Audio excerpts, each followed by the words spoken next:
Hey, I want to show you guys what we're doing today.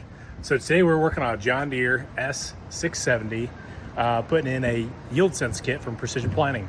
Customer called, not happy with his existing OEM monitor that he's currently using, looking for something a little more improved, better.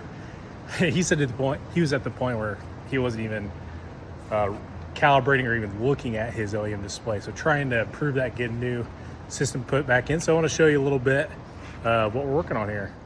So what we're doing here is we're pulling out the OEM chain, and we're going to be installing the YSM. We got Adam up here working with me, putting in some new electronic harnesses in the cab. We're using some used parts on this install since he's running a Gen 2 display, but come back in here pretty well and loosen up the elevator chain right over here.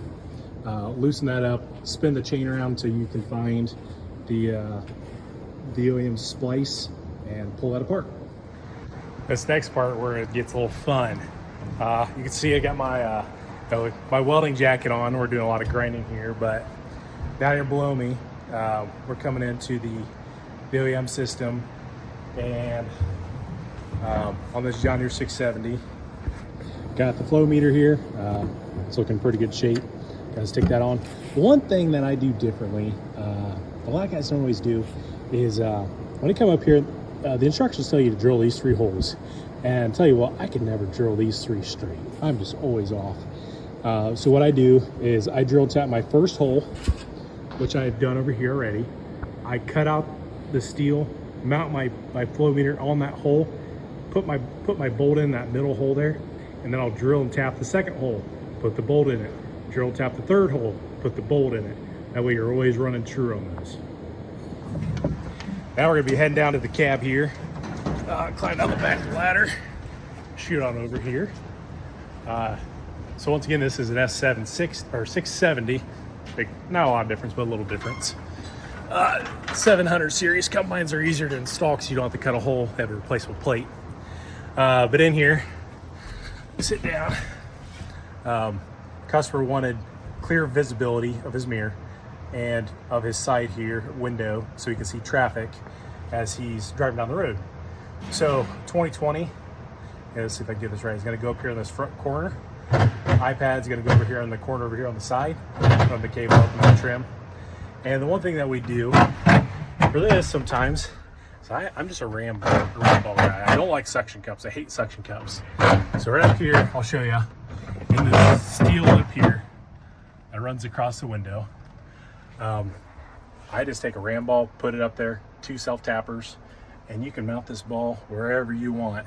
So we'll mount one ball right here for his iPad with the short arm, and we'll mount one ball right in here, so if you see that, this area, run a ball over so he can have his iPad, so he's right in that corner post, so he's, or for the 2020, sorry, so that he has good visibility out of this thing. Another thing we're going to show you in here is pulling this plate apart. Somebody's been in here before and messed with this, so we had some locking tabs that were broken. But put the harness here, we got to plug it into power. There's a couple holes in here in the back. Let me see if I can see those. Those are pretty tight. I don't know if we're going to be able to do that. Yeah, right out here at the back, there's that black cable there on the right. Run a couple of the cables out. You got your CAN diagnostic port here out the cup holder. Tap into that. You can still utilize that if you want. The customer actually had a few of you drive module in here installed, but with the 2020 he no longer needs that because he can plug that iPad directly into the 2020. So the customer is going to be running a John Deere GPS up there, get that globe. That's awesome, easy to tap into. Looks like Adam has the YieldSense mounted up there, bolted on, got the side door finished up. We'll have to run the flow sensor harness up into the cab. This one, I'm not going to drill a hole through the side of the grain tank since he doesn't have the folding hoppers. We'll go right in the top and drop down in underneath that grain tank cover there. Last thing we got to do is finish cutting that hole and putting the elevator chain in. Customer wanted to make sure he wasn't going to have issues with green beans, harvesting green beans, which probably won't be a problem this year. And so we're going to be adding on this chain here there's one scraper paddle that goes up and cleans that scraper, or cleans the flow meter every time it goes around. We're gonna have a second scraper on there. You can add 2 or 3 on there if you need to help keep that clean, to prevent any gumming of that, because when you gum up that flow sensor with that sappy kind of green bead stuff, that flow sensor is really, it's a pressure sensor or a scale in a sense. And so you start to dumb that down. So as you go through the field, if you start putting a little layer of insulation on that flow meter, instead of having 60 bushel beans, now you're at 55, 54, 50, and your yield kind of just keeps dropping. Corn will naturally clean a lot of that up from what I've seen. But in this case, we're just adding that second one just to be safe. So I'm gonna quick head in. It's a little dark in here. Gonna grab the flashlight out of the trailer. And I got him strapped on so he doesn't fall. Lost him before. So heading back out, gotta climb up this thing. The next thing we gotta check is the sprockets. Making sure those things are in good shape.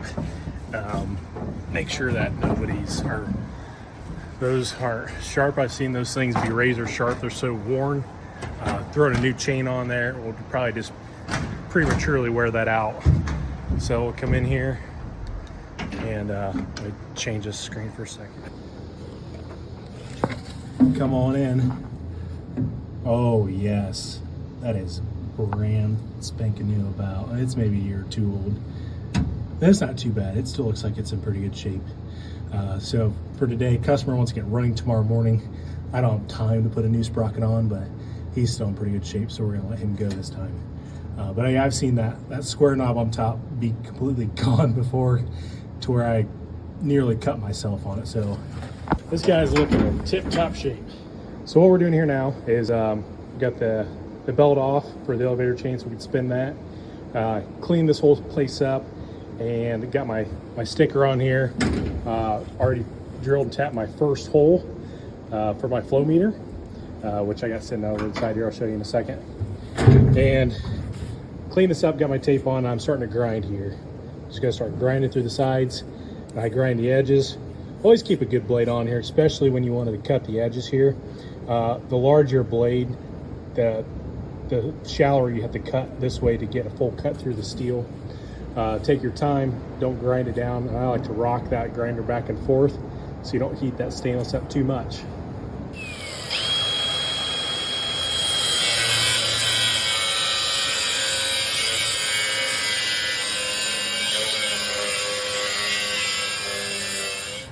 So as I'm cutting here, I love Lowe's. I don't buy grinder disc from Lowe's or grinder blades, except I do like the DeWalt, it's read backwards, but it's a 4.5-inch blade. It's a HP cut for metal and stainless.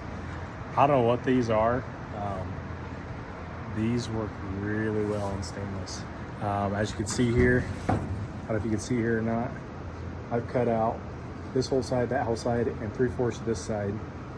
And I just have a little bit left to go. So I've cut 3/4 of it out, and my blade, my grinder, is still got a little bit of life left. I'd say maybe 10% left, 10-15% cutting out of it. That's pretty good for one blade. I'm usually an Amazon guy, looking for good reviews, cheap quality blades. But I don't buy these often, but they do work really well. And I have paired, I'm running the Milwaukee Fuel grinder. I got a 6.0 forged battery on it. I think it's mean. You can definitely put a forged battery out. They're expensive. You can hear this thing has more power, almost like a 12-0 battery out there. Makes a big difference. I say probably the best battery grinder I've ever used on a combine would be the DeWalt 60 volt. Man, that grinder is pretty slick. So put in the comments below if you guys have any recommendations on blades or grinders that you guys like to use for this. So you can see here I've got the flow meter mounted now. I went with the first hole in, drilled, tapped that, cut the hole out, put the flow meter in, put my first bolt in, tighten that down. I think it's like 8 foot-pounds. Drilled and tapped my second hole with the flow meter installed, put my second bolt in. Now I'm drilling and tapping my third hole. Got that going here now. Got a little tap magic going. It's good stuff. You can use a power drill to tap this hole. I am not a fan of that. I've snapped a bunch of these off, especially with stainless. Slow and easy. You feel resistance, back it out, clean the threads, oil it, and put it back in again. Just take your time. Don't rush it. You break a tap off, you're going to be way more frustrated than having to clean your threads a couple times. So get those two mounted, or those three mounted. When I'm done up there, I'm going to get the chain put in, and I'm going to get the chain shimmed before I drill these back two holes, because that could raise and lower it as I shim this meter. Once, or 4 meter, where I get it, I'll do those two last so my holes line up correctly. So now we got the YieldSense kit done. Sorry for the poor lighting. We got the module mounted up there, running into the cab, harness running up over the cab, got the chain put in, everything tightened up, so this should all be good here to go. Let's go check out the cab. Actually, let's check out the crane tank here first. Oh, gotta put that down. Bubble auger's back up. Flow meter's mounted and installed. Good to go. Zip tied up all nicely. Head back and down. Put this guy down before somebody touches the door. I get trouble for that. And let's put this guy up.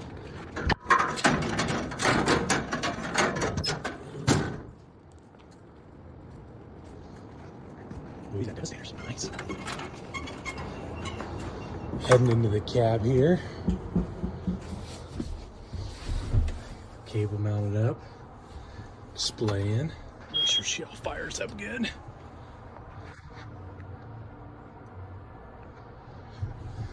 That should be out of his way. You got pretty good visibility there for his iPad.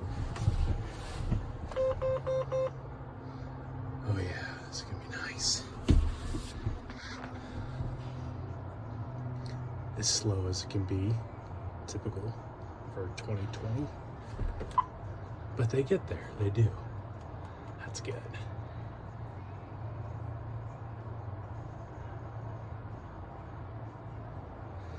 She's good to go. Settings are good. Diagnose. All we're missing is an iPad. I'm happy. Well, thanks for watching today, guys. So that is a wrap for the day. Got them both done, or I guess one combine done. He does have a second combine, but they're starting with one for now to see how they like it. Trailer's packed up, good to go. Awesome. Well, thanks for watching, guys, and we'll let you know the next one we do.